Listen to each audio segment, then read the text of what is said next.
أعوذ بالله من الشيطان الرجيم بسم الله الرحمن الرحيم الحمد لله رب العالمين والصلاة والسلام على نبينا محمد وعلى آله وأصحابه أجمعين اللهم رب اشرح لي صدري ويسر لي أمري واحلل عقدة من لساني يفقهوا قولي رب زدني علما رب يسر ولا تعسر وتمم بالخير ثم أما بعد والحمد لله. Respected brothers and sisters, welcome to another lesson of our Riyadus Saliheen series. Alhamdulillah, last week we'd finished up to hadith number 1074. Alhamdulillah, bifadl azza wa jal. And today, inshallah, we'll be beginning from hadith number 1070.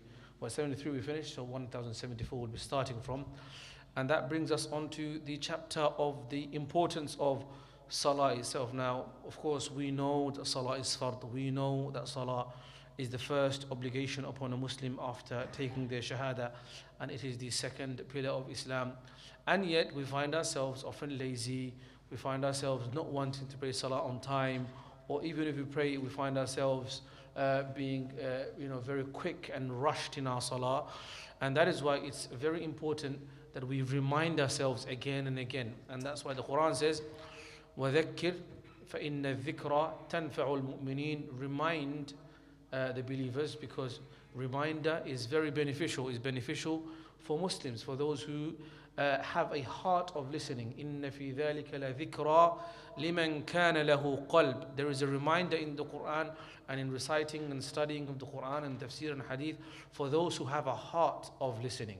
Sometimes you're listening with your ears but not with your heart. And so whenever you attend a khutbah, whenever you attend a lesson, whenever you play a lecture, wherever it may be, in your car or at home or on YouTube, always be engaged. Don't be someone who makes ilm just as a background noise.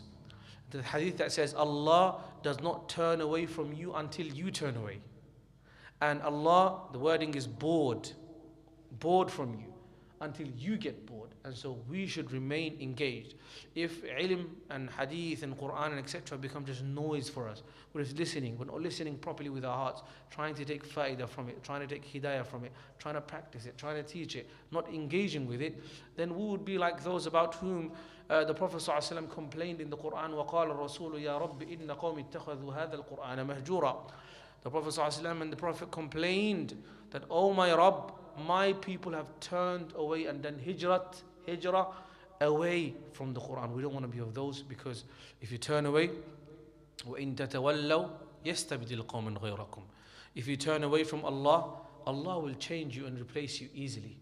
And so make dua to Allah that Allah uses us for His obedience and uses us for the khidmah of His deen, and make us not of those who are replaced by others, meaning we want to be Muslims. We want Allah to accept us as believers, and we want Allah to make us vessels of knowledge and spreading of knowledge and hidayat for others. And that's why one of the du'as we make is Allahumma hdina wahdi bina.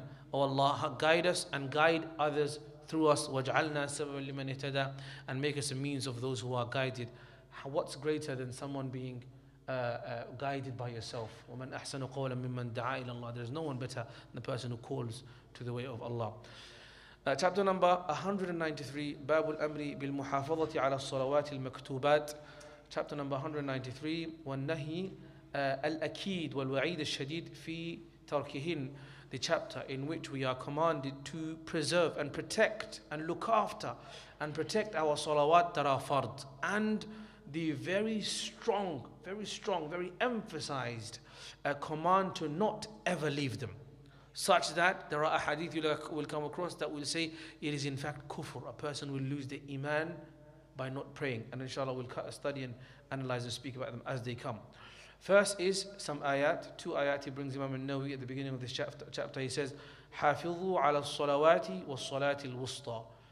Protect your muhafadha, protect it. What does protect it mean? It doesn't just mean to pray. It means that you ensure that they don't go out of their time. You ensure that they're prayed properly. You ensure that you pray it on time and with the right kind of, state of purity, mental, physical purity and everything. Was salatul wusta, and especially the middle prayer. The middle prayer is asr or fajr. Either way, it's middle. If you look at from the beginning of the day, then the middle prayer is the asr. And if you look at from the beginning of the night, then fajr is the middle prayer, because maghrib, isha, and then fajr. Another ayah says, فَإِن تَابُوا وَأَقَامُوا الصَّلَاةَ وَآتَوُوا الزَّكَاةَ فَخَلُّوا سَبِيلَهُم. The Prophet Muhammad ﷺ is being told, and the believers are being told, that if somebody has done a major sin, or done lots of sin, or was in kufr, or was in shirk, or was in bid'ah, but then they do tawbah from their kufr, and do tawbah from their shirk, and do tawbah from their fisq, do tawbah from their sins, and then they establish salah, and they give zakat, then leave them alone. Meaning, if we want safety and peace and security in our deen and in our physical bodies, in the sight of Allah, then we have to establish our salat, as well as make sure that we give the haqq of the ibad. You know, the rights that are upon us. There are some rights of Allah, like salat, like hajj, and so on. And there are also other huquq and sawm, fasting. There are other rights which are haqq of people, rights of people, like for example zakat, sadaqah, spending upon your family, spending upon your dependents, and so on. So we have to fulfill the rights of Allah upon us, as well as the rights of others and human beings over us. First hadith is 1074. وعن ابن مسعود رضي الله عنه قال سألت رسول الله صلى الله عليه وسلم أي الأعمال أفضل قال الصلاة على وقتها قلت ثم أي قال بر الوالدين قلت ثم أي قال الجهاد في سبيل الله. Sayyidina Abdullah ibn Mas'ud, who needs no introduction, one of the most senior of the ashab and the companions of the Prophet Muhammad sallallahu alaihi wasallam, one of the earliest to revert and to convert to Islam, one of the most knowledgeable of the Sahaba of the Quran and the revelation of the Quran and the ayat that were revealed. He said himself that I have memorized from the mouth of the Prophet Muhammad sallallahu alaihi wasallam 70 surahs directly from the mouth of the Prophet sallallahu alaihi wasallam, because some Sahaba, they were learning from other Sahaba. He learned it from the Prophet sallallahu alaihi wasallam directly. He himself said in the gathering of companions, the Prophet Muhammad ﷺ, that there is no one more knowledgeable with Quran than me from the companions of the Prophet Muhammad ﷺ, and no one could challenge him with that. So his station is extremely high, one of the most notable, most knowledgeable, most respected of the ashab. He said, I asked the Prophet Muhammad ﷺ, what is the most beloved, what is the best ibadah, best action? He says, the first thing he said, Salah on time. Not just Salah on time. Other hadith say Salah at the beginning of its time. And then he said, then what, Ya Rasulullah? What's the next most beloved ibadah? He said, Birrul Walidain, being dutiful to your parents. How many times do you find a person prays 5 times, but they're not kind to their parents? They think that their Salah is going to save them. Birrul Walidain is fard ayn. You don't have a choice. You can't delegate it to someone else. You can't say someone else will do it. You have to obey your parents yourself. You have to do ihsan to them yourself. There is no excuse. There is no time that will change that. This is a hukum shar'i fil Quran, mansus qat'i, thubut qat'i, dilala. This is never going to change. You have to be kind to your parents. Regardless of how harsh they may be, you still have to be kind to them. Once I told some of the brothers, maybe I told you guys, I had a bit of, once my mom told me off. And that day I was also traveling to Egypt. And so I was a bit upset. And when I landed, in Egypt, the following day I went to university, I met some of my colleagues. And I said to them, Mom's quite upset with me. Straight away they said to me, you're wrong, without even hearing the story. Because there's no point of fighting. Your parents are always going to be above you. Your Jannah is under the feet of your mother. So whatever they do, even if they do are harsh to you, you still have to be your best character to them. This is Birrul Walidain. And then he said, then what? What is the next most preferred action, Ya Rasulullah? He says, to struggle in the path of Allah. And this struggling is jihad. Now jihad, of course, is misunderstood by some. It is referring to the struggling, which is a legislated hukum shar'i, which works in Islamic framework under an Islamic nation, under an Islamic country. So if it's a Muslim nation and they have an organized army, like for example, say Turkey, like for example, Saudi, and they have an organized army, that's what we're talking about. We're not talking about random people claiming jihad and killing innocent people and claiming this and claiming that. That is not that. Rather, this is a fasad on earth, to cause corruption on earth. So there's a misunderstood word, and there was a long period of time, Imams were scared to even utter the word, and we still are, because it can be taken out of context. But we need to understand it, speak it, and educate it so that people don't misunderstand it. If there's a vacuum where you're not talking about it, not educating about it, what does it mean, in what context, then people will say whatever they want. And so this is the jihad fi sabilillah, meaning struggling and fighting for the sake of Allah, but in an organized, under a Islamic country, leadership, khilafah, imara, and so on. Not randomly, and not in those pictures that they show sometimes, and so on. Next hadith is 1075. وعن ابن عمر رضي الله عنهما قال قال رسول الله صلى الله عليه وسلم بني الإسلام على خمس شهادة أن لا إله إلا الله وأن محمد رسول الله وإقام الصلاة وإيتاء الزكاة وحج البيت وصوم رمضان. Sayyidina Abdullah ibn Umar has taught us that the Prophet Muhammad has told us that Islam is built upon the 5 pillars of Islam, on 5 pillars, 5 things Islam stands on. And this is a comparison between a structure, a physical structure, a building. Just like if one pillar is weak, the building is weak. Similarly, if one of your pillars of Islam are weak, your Iman and your Islam is also weak. The first of them is, of course, Shahadatu Allah ilaha illallah, which is to believe and to testify that there is none worthy of worship besides Allah Azza wa Jal, and that Prophet Muhammad sallallahu alaihi wasallam is the messenger of Allah. And the second pillar of Iqam Salah is to establish Salah, not just to pray, Iqamat Salah, to establish Salah, to never miss it, to encourage others towards it, to do da'wah of it, to forbid those who are in your family and your dependents from leaving it. This is all included in Iqamat Salah. Wa ita is zakat, to give zakat, and to do Hajj to the house of Allah, and to Hajj for those who it is fard upon, and fasting in the month of Ramadan. This is what Islam is all about. وعنه قال قال رسول الله صلى الله عليه وسلم أمرت أن أقاتل الناس حتى يشهدوا أن لا إله إلا الله وأن محمد رسول الله ويقيموا الصلاة ويؤتوا الزكاة فإذا فعلوا ذلك عصموا مني دماءهم وأموالهم إلا بحق الإسلام وحسابهم على الله. The Prophet Muhammad صلى الله عليه وسلم is reported to have said by the same Sahabi who was narrating the previous hadith, and that is Sayyidina Abdullah ibn Umar. He is saying that the Prophet Muhammad صلى الله عليه وسلم has said, I have been commanded to fight against people, to struggle with people. Okay, this is a commonly misunderstood word. هناك فرق بين أقاتل وأقتل. Uqatil is to fight and to challenge and to continue to struggle and persevere with. And aqtul means to kill. Some people say uqatil, they say as aqtul, a'udhu billah. This is not what the hadith is saying. And for those who change the wording for their own benefit, for their own perversion, then they will be of those who are receiving the promise of the Prophet ﷺ, Man kadhaba alayya muta'ammidan falyatabawwa maq'adahu min an-nar, that someone who lies about me intentionally, that I said this when I didn't say it, then let them reserve their seat in Jahannam already while they're in the dunya. So to quote from the Prophet ﷺ, you have to be very careful that you're quoting correctly. And he says that I have been commanded to fight and to struggle in the path of Allah, and that includes also da'wah, until they pronounce La ilaha illallah, and that Prophet ﷺ is the messenger of Allah. And he has been commanded to struggle with people, to be continuously persevere in his da'wah, and to struggle and fight in the path of Allah until they establish salah and give zakat. And if they do that, if somebody has completed, if somebody is a person who's a believer, establishes salah and gives zakat, nobody has a right for in the name of Islam to go and attack that person, or to harm that person, or to call this person this or that. This is a hadith against those who claim to be in the name of Islam, killing Muslims, calling people mushrik, calling people mubtadi', based on, and even they are praying salat, and they're giving zakat, and they're pious, and they live their life as a Muslim. But for some reason, because they don't agree with your shaykh, they are now kafir. A'udhu billah. Where have you come to? Where did we get this from? Wallahi, this is a big test. This is a big test. And we need to be very careful. We need to learn knowledge properly, and to understand and to appreciate that Allah Azza wa Jal appreciates Muslims and Islam.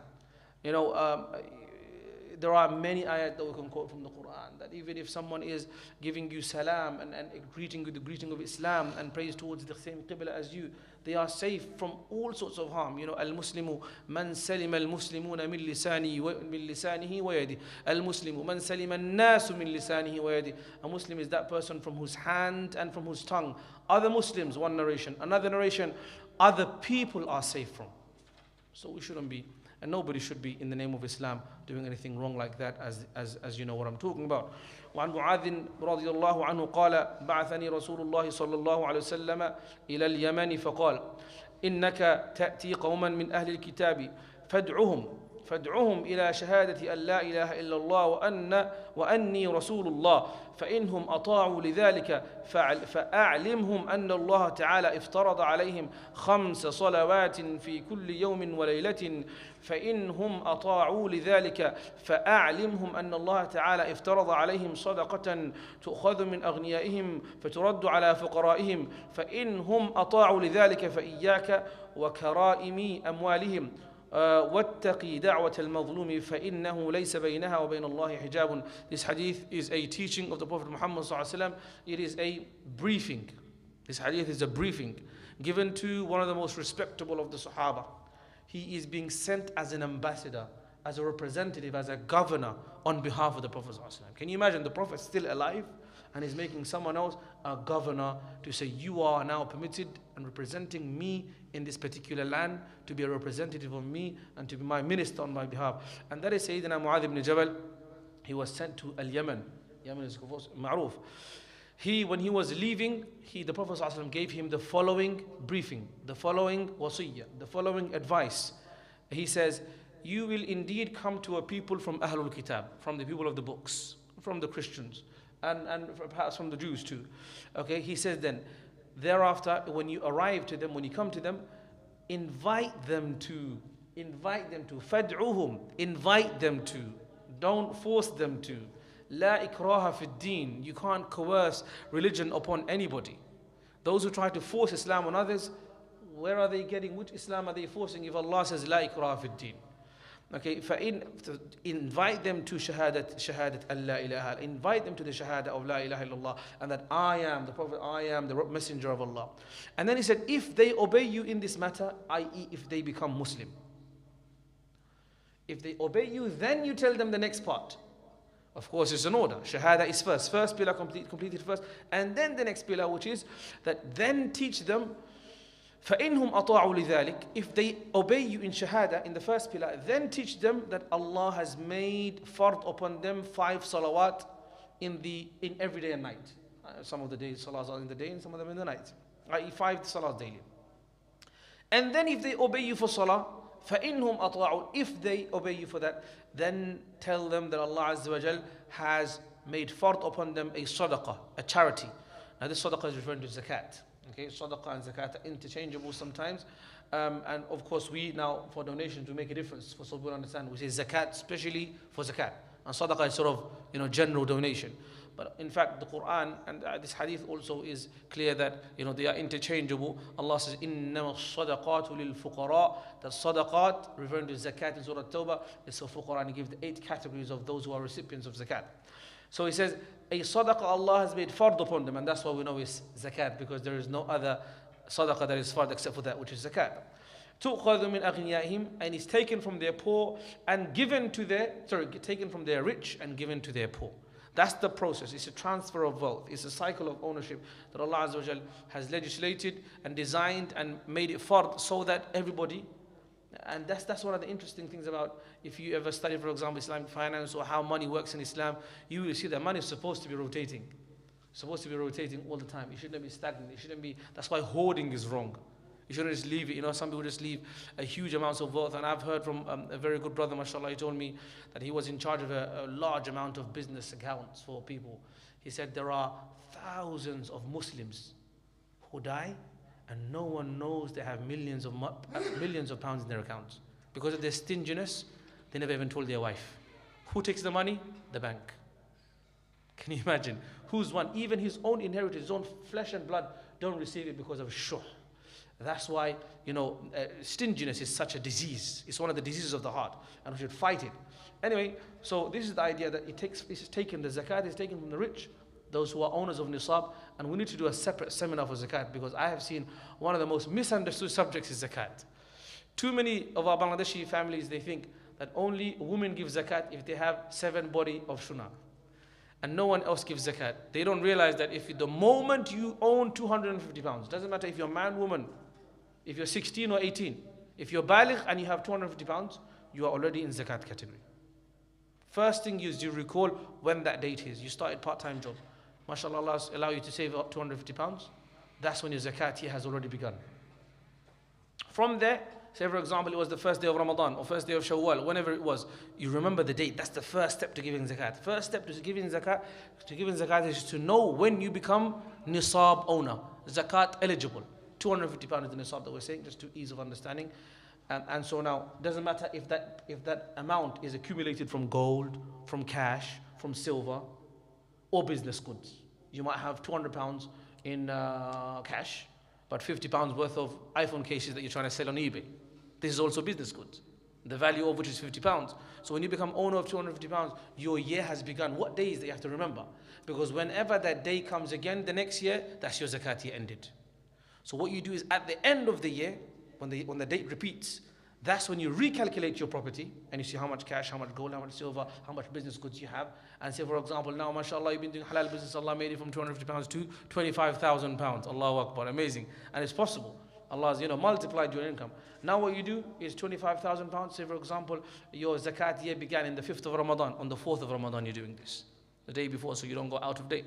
And I'm saying Islamic calendar because it's supposed to be Islamic calendar. You're supposed to follow the Hijri calendar. If you're following the Gregorian calendar, then you're giving zakat late every year, 11 days, 10 days like that. And what happens when you pay your tax late? You get in trouble. So similar case here. So you need to know the date. When the date repeats, then you calculate now on the day before your zakat date, how much am I owning now? Then you're allowed to subtract your debts that are immediately imminent. Worth you should pay now. So for example, you have gas bill, you have electric bill, you have council tax, you have this, you have that. Whatever is due now is what you subtract, not what is due next month or the next month or the next month. Ulama have also included here when you have a large amount of loan. When you have a large amount of loan, for example, you got Islamic finance for a car, you got Islamic finance for a house, a halal mortgage, right? You need to pay the bank £250,000. You have to pay them £500,000. Should you now subtract all of it? Or should you only subtract the amount that which is imminent and due now? Two opinions, and the preferred opinion is that you should only subtract that which is due now. Otherwise, you'll never pay zakat. You're owning a whole full-on house in Chigwell, but you don't pay zakat. How does that make sense? Well, there are people that are starving and so on. So this is roughly how zakat works. Some people misunderstand. They think, okay, I've been paid £1,000. Now I have to wait for this £1,000 to be with me for a year. Then I've been given another £500. I have to wait for this £500 to be with me. It doesn't work like that. Your zakat year begins and your zakat year ends. You calculate, you give. Otherwise, you're going to be calculating the dates of every pound that came in. You got paid this month £1,000. So you're going to be calculating. So you're going to be giving zakat basically every day. Does that make sense? That's not how zakat works. Zakat year begins when you reach nisab. You wait for a year. Allah gives you leeway. Don't pay any zakat yet. You enjoy your wealth. At the end of it, give 2.5% after subtracting all of your imminent and immediately due bills. That's just a quick overview, but that needs to be understood. And then he says to Sayyidina Mu'adh ibn Jabal, going back to the hadith, that if they then agree to give zakat, then do not force them to give any more. Do not demand from people anything more than that which is fard upon them.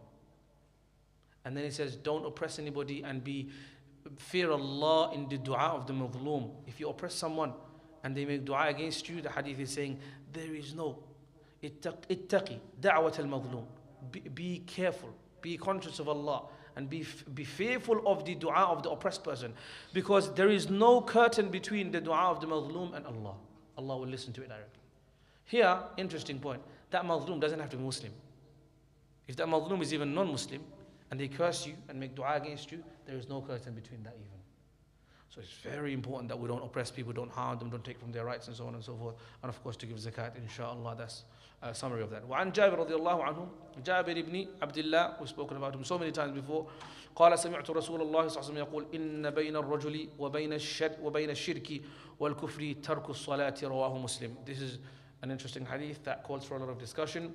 He's saying that the Prophet Muhammad صلى الله عليه وسلم said that the difference, the distance between a person and shirk and kufr is leaving salat.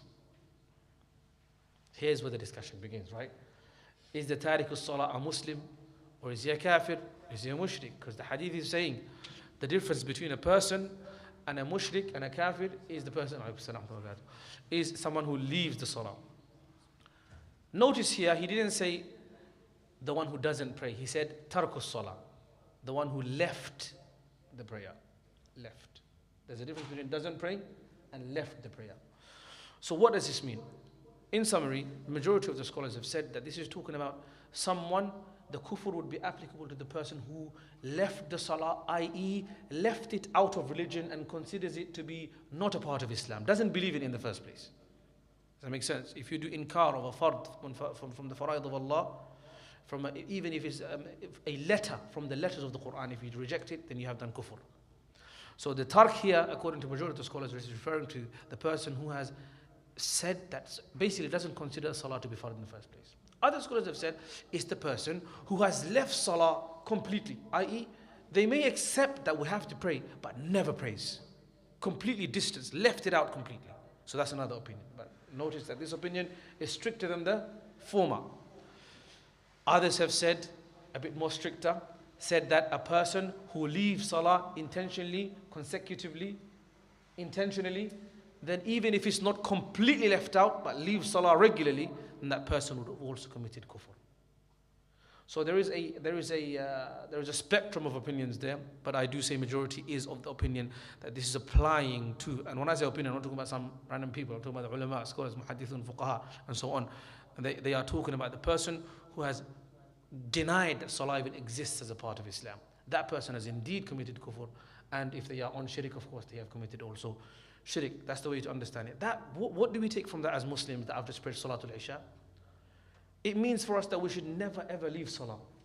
Doesn't matter what happens. You feel lazy one day, do qada of it. You can never ever leave salah. Doesn't matter what happens, how sinful, how low you feel in your iman. Even if it was like, I can't do it, man, it's hurting my chest to pray. It happens when your heart becomes blocked with sins. You feel like it's more heavy for you to pray for 5 minutes than to sit there do nothing for 2 hours. That's what happens, because shaitan is literally has taken control of your heart and blocked it off from dhikr of Allah and the remembrance of Allah. And that's why it's more painful. But like everything, like every disease, the pills are bitter, but you have to take them. To break that lock, you have to force yourself to pray. And slowly, slowly, when those sins are wiped away, innal hasanati yudhibna sayyi'at, good deeds wipe away the bad deeds, slowly, slowly you'll start enjoying salah and it will become easier for you. So never ever leave the salah is the moral of the hadith. وعن بريدة رضي الله عنه عن النبي صلى الله عليه وسلم قال العهد الذي بيننا وبينهم الصلاة فمن تركها فقد كفر. Similar kind of meaning here with a slightly lesser wording.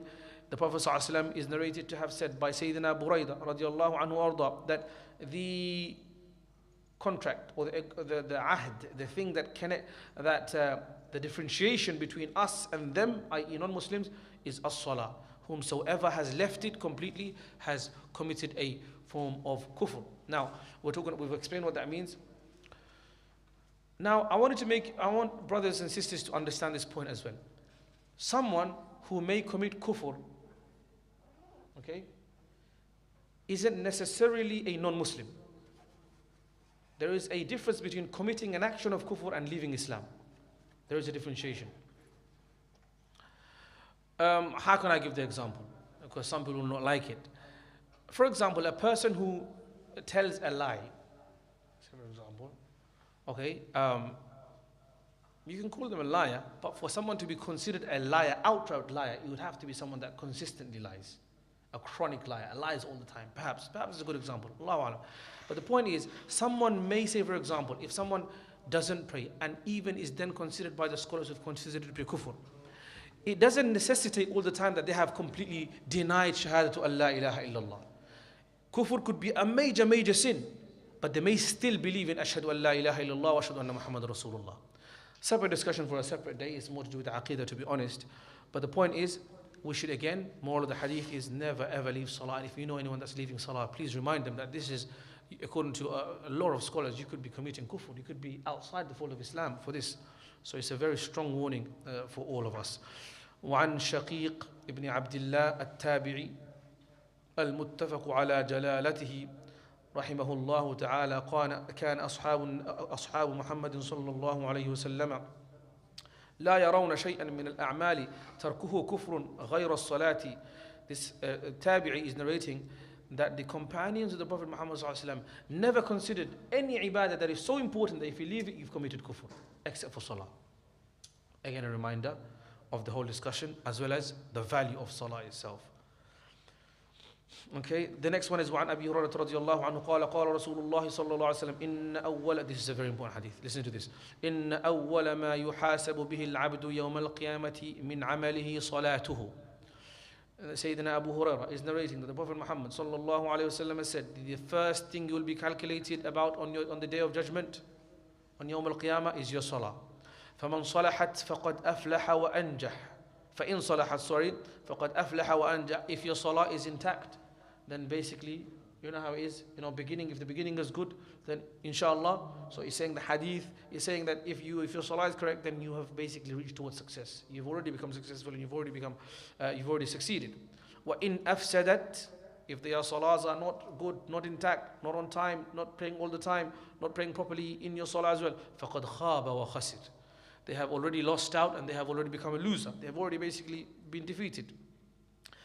فإن انتقص من فريضته شيئا قال الرب عز وجل.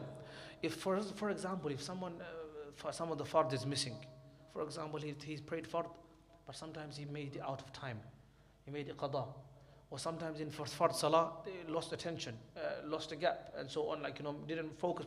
If something is missing from the salah, from the fard salah, or from any of his fara'id, then Allah says to the angels, انظروا هل لعبدي من تطوع.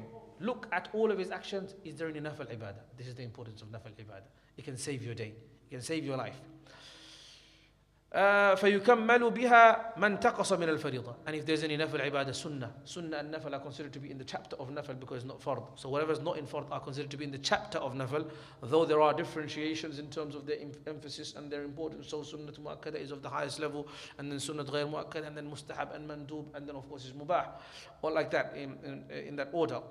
So if someone has done some sunnah mu'akkada, sunnah ghayr mu'akkada, mustahab and mandub, then if their fard is somewhat flawed, somewhat problematic, somewhat delayed, some weakness, then they will come to save your day. That's why, we should never leave our sunan, because we don't know which salah, which fard will need to repair with our mandubat and your sunan. ثم تكون سائر أعماله على هذا, and then thereafter all of his actions will be like this. Hadithun Hasan. So this again goes to shows us the absolute importance of completing our fara'id first. And of course, the hadith Qudsi in which the Prophet ﷺ is narrating that Allah Azza wa Jalla said that ما تقرب إلي عبدي بشيء أحب إلي مما افترضته عليه, that there is nothing that my servant does that is more beloved to me than that which I have made fard upon him. Do your fara'id properly first, then your sunan and your mustahabbat and your nawafil. I saw a clip of a very famous person. Someone asked him, "Are you Muslim?" He said, "I'm Muslim." He said, "Do you pray?" He said, "Yeah, I pray about 10, 20 times a day. I'm standing, I'm walking, I'm praying." I think you know what I'm talking about for those brothers who are familiar. But he's basically saying that in my mind I'm praying, I'm thinking about God, I'm remembering God. This is not going to be valid if he doesn't do his fara'id first, which is the 5 salawat. You have to do in order. Some people get deluded. They think, I'm not going to pray, but I am going to remember Allah and that's going to suffice. What's the point of the Prophet ﷺ coming for that in that case? What is the point of him going to Isra and Mi'raj and receiving 5 salawat? What is the point of him establishing salah? What is the point of all the hadith that we've heard? What is the point of him dying and with the words in his mouth, as-salah, prayer. So we should never ever leave our salah. The next chapter is quite long and it's about the first saf. Maybe it might be best to leave it for next week so we can discuss it, inshallah. And in the meantime, we can take some questions. Any questions?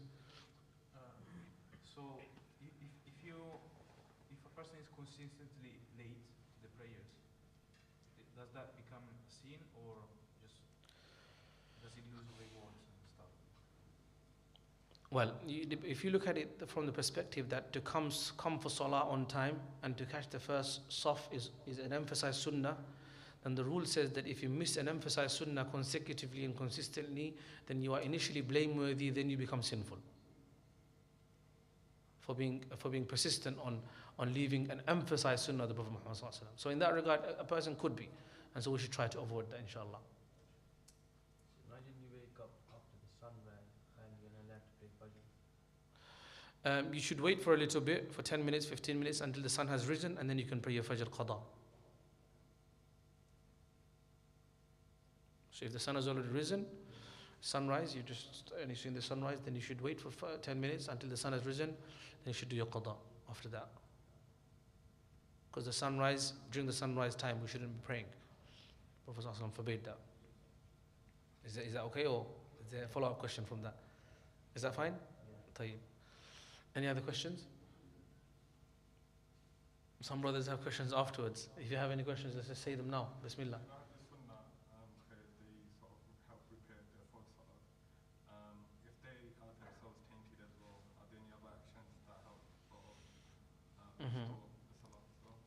if they themselves are tainted, then they would be weak in their reward, and doing more of it would strengthen and help one another. So we should try to improve all of our salawat, sunan and mustahabbat as well.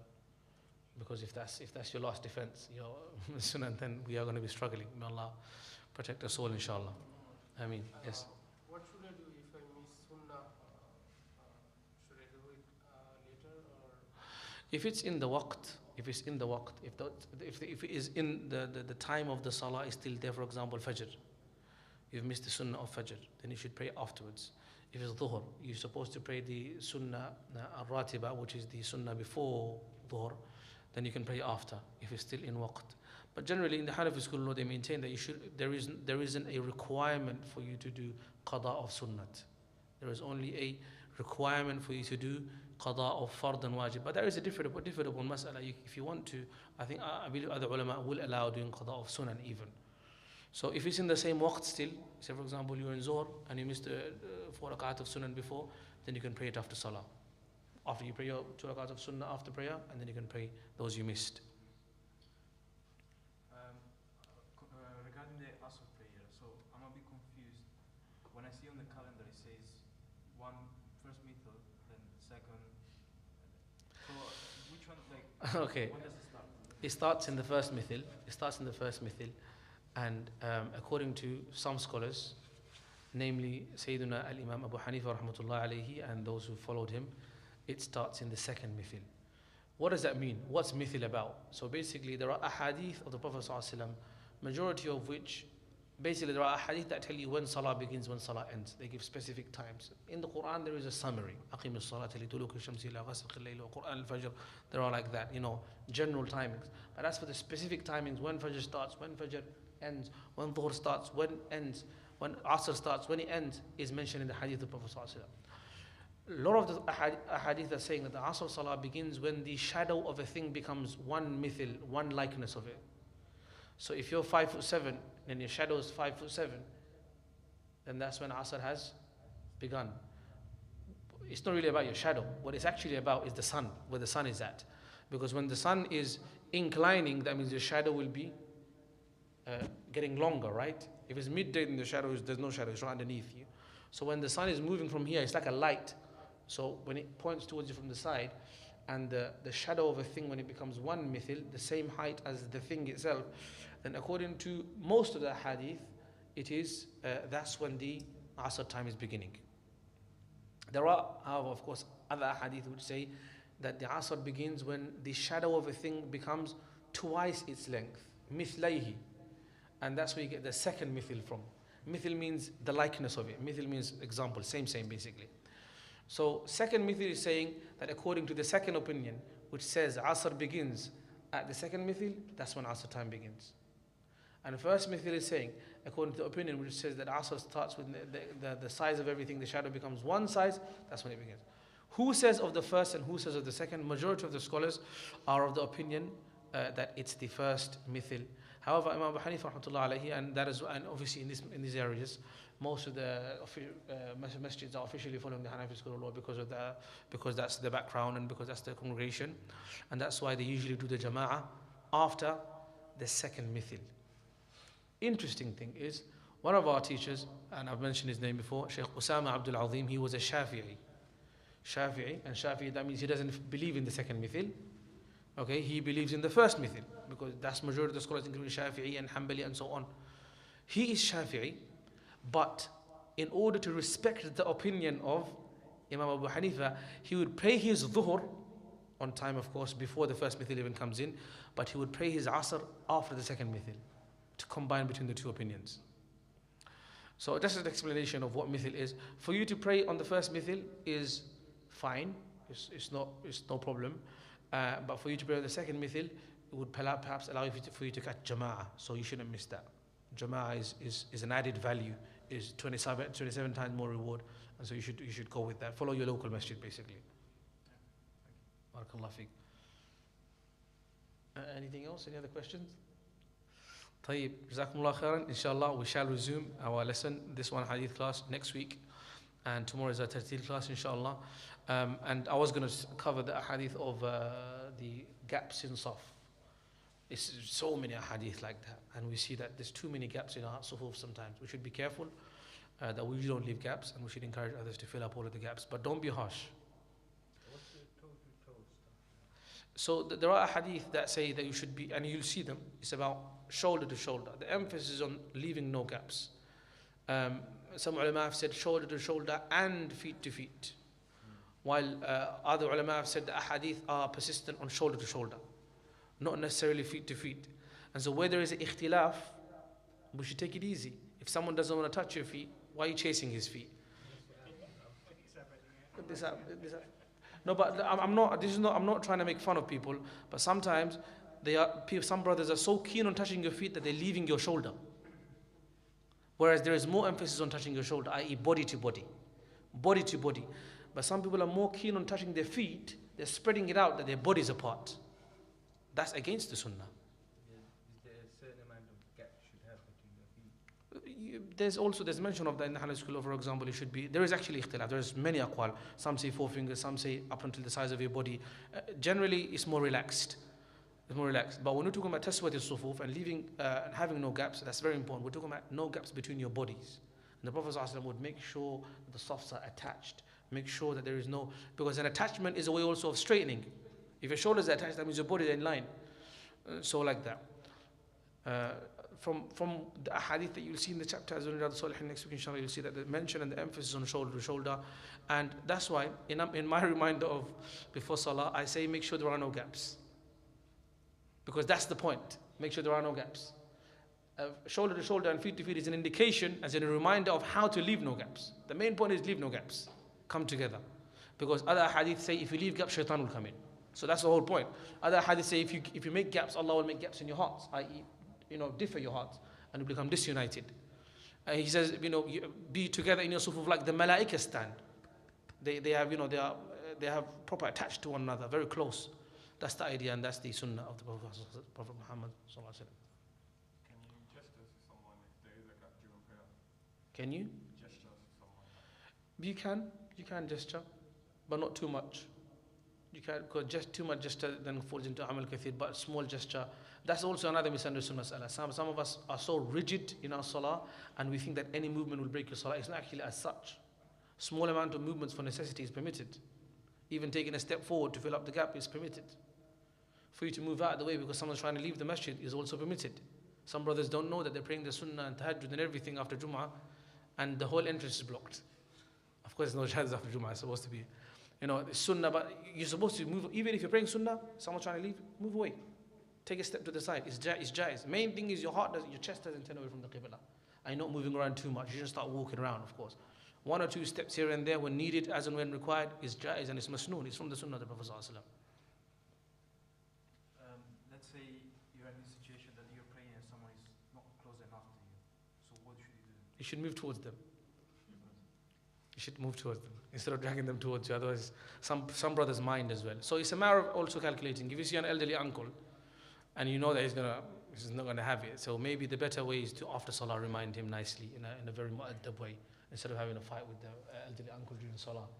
And if he's sitting on a chair, don't start dragging his chair, then you're getting in trouble. Because you probably have a stick next to him to smack you with. Allah al-Musta'an. Khalas, any other questions? Or are we done? One more, I get distracted praying, go off target and come back and stuff like that. Is there any tips? One of the best tips is to understand what you're saying in salah. So to learn the translation of what you're saying. That will help a lot. And then always remember that this is a conversation between you and Allah. Like every word you say, Allah is responding to you. When you say Alhamdulillah, Allah is responding to you. So if you engage in the conversation with meaning that I am saying this to Allah, and what Allah is saying back to me, if you know that, it's a whole different experience altogether. And then it's practice. Because it's a matter of stamina, psychological stamina, khushu' stamina. It's khushu' focus, but you need the stamina for it. It's like someone can run, jog for 15 minutes, but with practice they can run for an hour. So it's your mental focus, to build the stamina. And so we should always be, advice to myself first, we should always be trying to increase that length of our focus in our salah until the end of it. Because the hadith says Allah does not turn away from your salah until you turn away from your salah. So the more focused you are, the more Allah Azza wa Jalla will give you reward, the more rahmah of Allah will be upon you, the more attention, or we shouldn't say, but the more Allah Azza wa Jalla will reward you and will listen to your prayer and your dua and your salah. So all of these things, remembering them and trying to slowly develop. One of our teachers used to say, he used to actually make us practice, he used to say that today we're going to do salah practice. We do all sorts of practice, writing practice, reading practice, studying practice, analytical practice. Why not salah practice? So today you're going to pray nafil salah and each one of you is going to see how long you can keep your focus in. Some will go up to Fatiha, some will go up to Ruku', some will go up to Sujood, but slowly build upon that. So you have to train yourself to build focus and longevity in your salah, stamina in your salah. Inshallah. Make dua of course to Allah. Allah gives you focus and khushu' in salah. Anything else? طيب جزاكم الله خيرا سبحانك اللهم اشهد ان لا اله الا انت استغفرك واتوب اليك السلام عليكم ورحمه الله وبركاته. Assalamu alaikum. السلام